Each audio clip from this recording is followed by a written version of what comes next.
A wife is supposed to be a supportive partner to her husband, but if she disobeys, it could lead to divorce. My husband James took my credit card and spent a lot of money while I was busy working. They were enjoying a vacation abroad, and I felt very disrespected. Angry and upset, I started thinking of a way to get back at him. My name is Karen Gillan, and I used to be a famous actress in the United States. I shone brightly in Hollywood, charming people all over the world and making news internationally. My fame was huge. I stopped being in the spotlight when I married James, who used to manage my career. He took great care of everything for me, from my health to my personal life. Now, we run several fashion stores together. I stepped away from fame when I was 23, even though I was very popular at the time. This decision caused a lot of media attention and disappointed my fans, who begged me not to leave. There were a lot of rumors and stories in the newspapers. Despite all this, James and I married happily, and everyone supported us. Just before I retired, I started my own fashion brand, and now James works for me in finance while I lead our business. Life seemed perfect, but recently James has been acting odd. He seems tired and down all the time. I asked him if something was wrong at work, knowing he tends to keep his problems to himself. I often checked on James because he's not the type to talk about his problems. He waits for me to help him out. Even though it was a bit hard for me, I didn't mind because he had dealt with my difficult situations in the past. I always appreciated his help more than I got annoyed. One day, James suddenly said, "I'm sick of just following your orders." His words surprised me. I had no idea he felt that way. James sometimes said harsh things when he was stressed from work. He tried to act strong there, so he probably felt he couldn't express his frustration anywhere else. I remembered how I used to snap at him when I was an actress, so I could understand his feelings. But still, his words shocked me, and I found myself shaking. I've been holding back. Karen is always busy, and I'm just there to support her, he continued. Even though James earns well, he's still an employee at our company, and I earn more than him. But I never thought that who earns more should matter in our marriage. His complaints really threw me off. Even when you come home, you're all about work. When we go shopping, you just buy whatever you want. How do you think that makes me feel? He said. Despite how things looked, he'd been very patient. Why can't you be more considerate? He asked, looking unhappy. Honestly, his words annoyed me. Our home is mostly supported by my income. His salary is for him to enjoy, and I've always seen that as my way of thanking him for all he has done and supported me with. There were times when he financially supported me when we had less. I wanted to make it up to him for all the personal time he gave up for me until I retired. It hurt to hear him sound so ungrateful. The things I buy are from the savings I manage. If anyone is making sacrifices, it's me. This thought made me angry. Karen, you're too free. I want more time off and to travel leisurely, James said. The salary's good since joining the company, but there's just no time. I left showbiz and joined your company to support you, Karen. Don't I deserve more gratitude? Stop putting your own time first and give me a break. When I retired from showbiz, James continued working as a manager. But once my business started doing well, he wanted to work with me. He said, "If I join the company and stay by your side, Karen, you won't be lonely. I want to be there for you." I wanted to spend time with him, so I let him join. I never asked him to, so I don't understand why he's treating me like this now. Is this life not enough for him? Isn't he being too selfish? While I was thinking this, James made a request that felt like he was adding insult to injury. He said, "My parents' 62th birthday is coming up. Can I take 3 weeks off to celebrate? I want to take them on a trip to Australia. They've never been, and I want to show them the tasty food and beautiful sights." I was surprised by his request and felt something was off.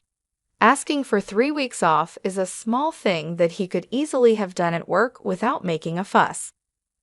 Our company is fair, and no one would mind if someone took leave. Yet he chose to make it a big deal and negotiate directly with me. I felt something wasn't right, but these were just suspicions, nothing solid. Trying to keep my cool, I answered, I'm okay with that, but I can't make it this year. There's a crucial fashion show for my models, and I need to prepare for the London collection. My schedule just doesn't allow it. Can you ask if next year would work? I can adjust my schedule then. As a daughter-in-law, I'm expected to attend my in-laws' 62 birthday celebration. However, our company has 2 big events this year, leaving no room for personal travel. I tried to negotiate a different date, but James refused with a smile, saying, It's fine, we'll just celebrate with my side of the family. I want to spend some quality family time. Being the accountant, my absence for a week won't really disrupt work, right? James's words about wanting to spend time just with his family really hurt me. He suggested that I was a nuisance, and that cut deep. So, how about it? I deserve some free time too, right? James often speaks without thinking. He's not mean, just sometimes careless. That's one of his faults, but I chose him as my life partner, knowing no one is perfect. However, I can't accept how he's speaking to me now, even if he doesn't mean it. Why do I have to be spoken to like this? Doesn't he care about me? Hey Karen, are you listening to me? I owe a lot to James's parents. Though I can't often visit because of work, they always treat me like their own child and praise my work. We're so happy to have such a wonderful daughter, his mother said when I married into the family, and his father celebrated our marriage with joy. It's their 62 celebration, and I understand wanting to celebrate it this year, but how can I agree happily after being spoken to like that? It doesn't matter to me. Take 1 week or 2, do as you like. I couldn't hold back my anger and showed it openly. This probably upset James. He stood up, visibly upset, and left the living room without a word. We've been sleeping in separate bedrooms because of work, and from that day until his trip, we didn't see each other at all. Is that really true? Isn't your husband being too harsh? My secretary, noticing my unusual demeanor the day James left for his trip, pressed me for details. She's an exceptional talent and has been supporting me since I started managing the company. As women, we often see eye to eye, and sometimes she's even more reliable than my husband. She's quick-witted yet caring, always there to support me when I'm down or about to make a mistake. I think of her like family. She looks up to me like a real sister, and I often share my thoughts with her. Her advice is wise beyond her years and always helpful. This time, she noticed something was wrong and kindly asked me about it. At first, I hesitated to open up, but then I realized that keeping it in could affect my work. I decided to tell her everything that had happened up to today. She looked really angry when I told her. If I were you, I'd have given him a piece of my mind. You've been too soft on your husband, boss. I get that you love him, but you can't let him walk all over you, she said. Her straightforward advice really hit me. In an environment where everyone usually hesitates to speak up, she's the only one who treats me as an equal. I truly value this openness and comfort. Being in a higher position often means showing more humility and restraint, and having someone who can confront me directly like she does is really precious. You're right. What should I do? I asked her. You can call him, right? Why not talk afterward today? Don't worry about spoiling his trip. If things keep going like this, you might be headed for divorce, she continued, pressing the point like an older sister. I had no choice but to agree with her suggestion. I decided to call him right after work. He's in Australia, and there's about a 14-hour time difference from the US. For example, if it's 6:00 p.m. here, it's 8:00 a.m. there, about the time they would finish their breakfast. I had sent him an email in advance to let him know I needed to talk, so he should be expecting my call. I called thinking he'd surely answer, but he didn't pick up. Maybe he's still enjoying himself with everyone. I'll try calling again later. I tried calling every 50 minutes, but still no answer. Worried, I contacted my mother-in-law to check on him. "Hello, Karen. You must be tired. I'm sorry we went on this trip without you. We told James we'd prefer you'd be with us, but he insisted." I knew from James that his mother used to be a strict teacher, but now she's much gentler and always cares about how busy I am. "Never mind. We're so busy at the company this year I couldn't make time. I'll definitely make it up to you next year, okay?" "Oh, don't worry about it," she replied kindly. "Just having this wonderful trip as a gift from you is more than enough for us." Her words, warm like a smile, seemed strange to me. "Wait, a gift?" I asked, confused by the term. She seemed surprised by my question. "Oh, isn't it? James told us this trip was fully paid for by you since you couldn't join." I couldn't help but shout in surprise over the phone. Realizing I didn't know anything from my reaction, my mother-in-law quickly explained, "Isn't this the trip Karen arranged? James paid for everything with Karen card, so I thought it was from you." The trip included James's parents and his sister's family, 6 people in total. The flight alone cost about $2,000 per person minimum, and with other expenses, it easily exceeded $22,000. It's outrageous to use such a large amount without asking me, especially since I usually cover living expenses. James doesn't gamble or smoke, so his salary should be intact. He definitely earns enough to afford such expenses, yet he didn't. With him not answering my calls, my anger started to boil. Noticing my upset, my mother-in-law spoke with concern. "Karen, are you okay? We'll pay back every penny." James insisted on covering everything, which seemed odd. "My husband and I decided to pay you back later. We miss you and plan to visit you." Thinking the trip was based on a terrible plan, she continued to comfort me. "You're not at fault. It's also your 62 celebration, so please use that money for your enjoyment. I'll definitely get James to pay for it, but could you tell me more about the trip's planning?" I was trying to figure out what James was up to when I realized this trip must have been planned months ago without me knowing. At that moment, I started to doubt him. Then, my mother-in-law revealed a shocking fact. The trip was actually suggested by James's sister and her husband. Surprisingly, it was James's sister and her husband who always criticized me who initiated the trip. James's brother-in-law, an executive at a company competing with mine, looked down on me for being a female CEO. Because of his high pride, James never stood up to his sister. The sight of James showing respect to someone other than herself must have caught my sister-in-law's attention. Even though she has always controlled James, I couldn't stand the fact that she got offended by James just being slightly nice to someone else. With their strong sense of rivalry, my sister-in-law and her husband disliked me, and I always tried to avoid them as much as possible. This couple, always competitive and disliking me, possibly planned this trip to create a rift and exclude me, using James as their source of money. "I'm so sorry, I didn't know anything. James told me you were busy and asked us not to contact you directly," my mother-in-law said. If my in-laws and I were to communicate, it would have exposed the plan and potentially caused a rift in our marriage. To prevent this, James had already advised his parents not to reach out to me because of my busy schedule. His words were absolute to them. They decided to follow his advice and planned to express their gratitude when they returned. "Karen, did you give James a card or something?" "He was paying with a gold card I've never seen before," my father-in-law asked suddenly.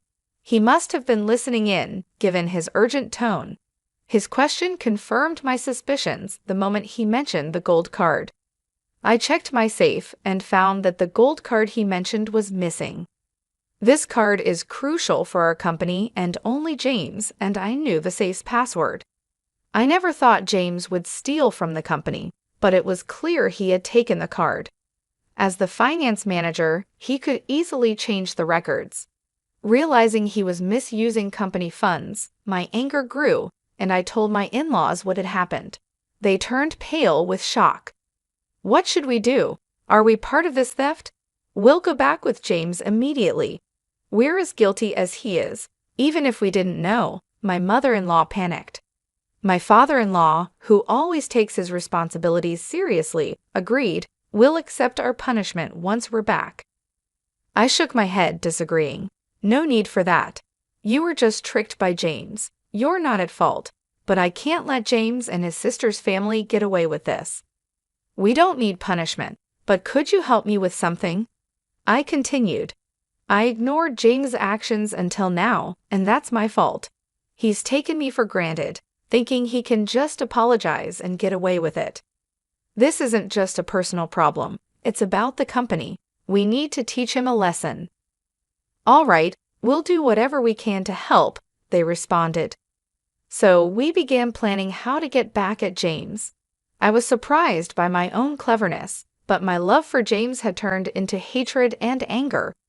Initially, my in-laws were hesitant about this harsh plan, but as parents, they finally decided to stand by me. Just as we were discussing this, James unexpectedly called. I ended the call with my in-laws and picked up James's call. What's up? We're enjoying a family-only trip, so what's this important talk about? James's sarcastic tone irritated me even more. You took your time calling. Did you go a little wild, huh? No way, just having drinks at a nearby bar with Mom and Dad. This confirmed he was lying. I had just spoken to his parents, and there was no noisy bar sound in the background. Besides, they had no reason to lie to me. He was probably out causing trouble with his sister's family. His words cooled my feelings for him completely. Oh really? By the way, James, you haven't been messing with the company's expenses, have you? His attitude changed instantly at my unexpected question. What's that all about? His tone, usually lighthearted, turned dead serious. Was this his true nature?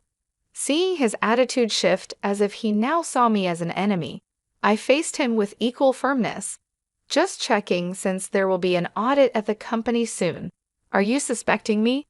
His defensive reaction showed his guilt. I couldn't help but laugh at his poor response. What's wrong? I was just concerned, and you're talking about suspicion. Did you do something wrong? No, anyway, the house isn't in a mess when I get back, right? Realizing he was digging himself deeper, he suddenly changed the subject. His actions only made him look more suspicious. I was almost impressed by his foolishness. Who knows? I've been busy with work too. Give me a break. I hate coming back to a dirty house with bugs. A wife is her husband's maid. Disobey and it's divorce.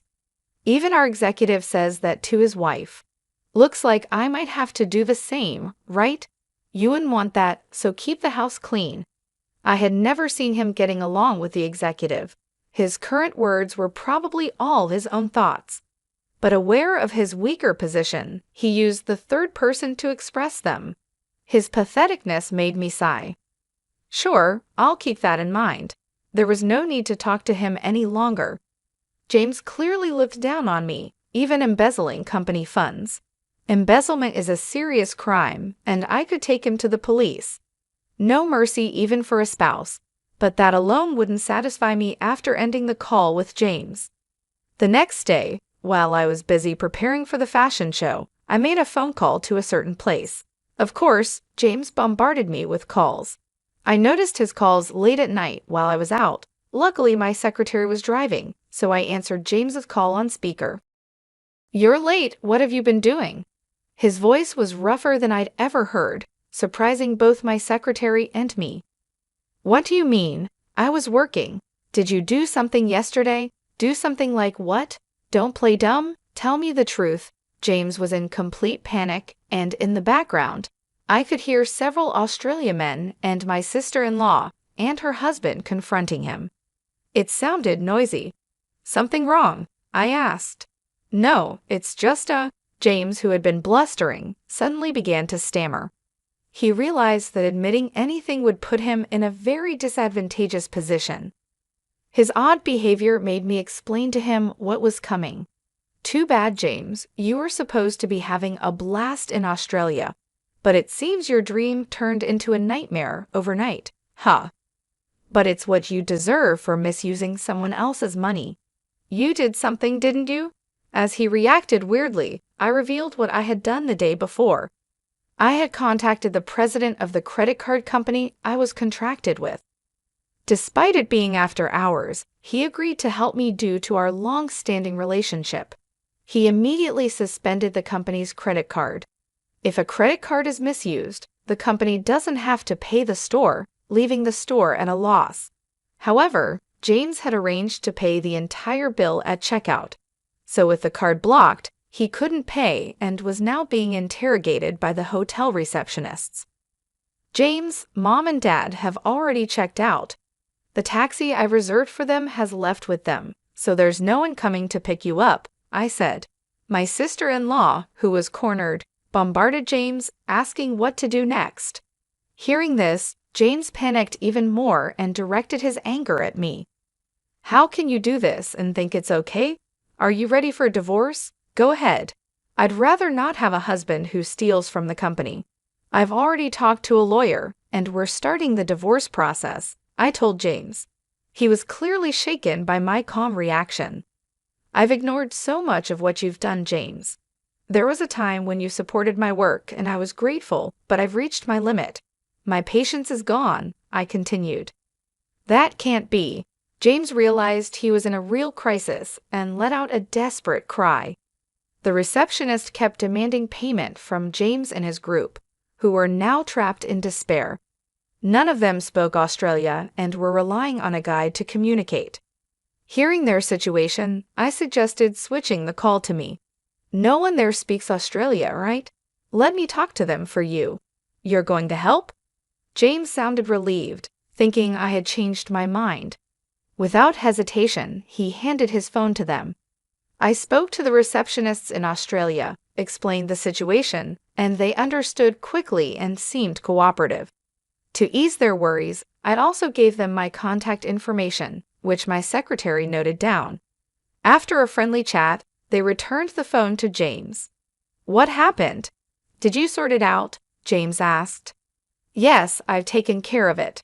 Now it's up to you guys. Really? You're a lifesaver, Karen.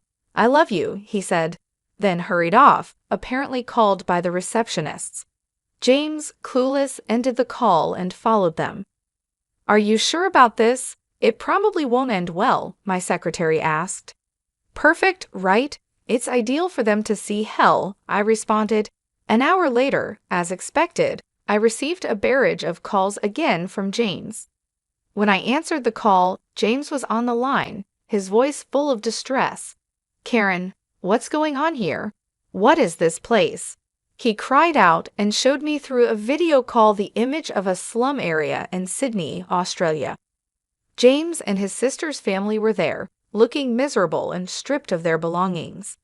They had been taken to what's considered the most dangerous place in Australia, which was completely unexpected. When I was talking to the receptionist earlier, he had mentioned he was a big fan and promised to arrange a severe punishment, but I never thought he meant this place. I couldn't help but laugh at their predicament. Lucky you're still alive in Australia's most dangerous place. It's a miracle, really. What? Wait, Karen, what's this about? Explain yourself and come help us right now, James pleaded. Since it was a video call, they could probably hear everything clearly. Behind them, many homeless people were surrounding James and his group, causing chaos. You guys were causing trouble for Karen. You reap what you sow. Time for reflection, added my in-laws, joining the call unexpectedly.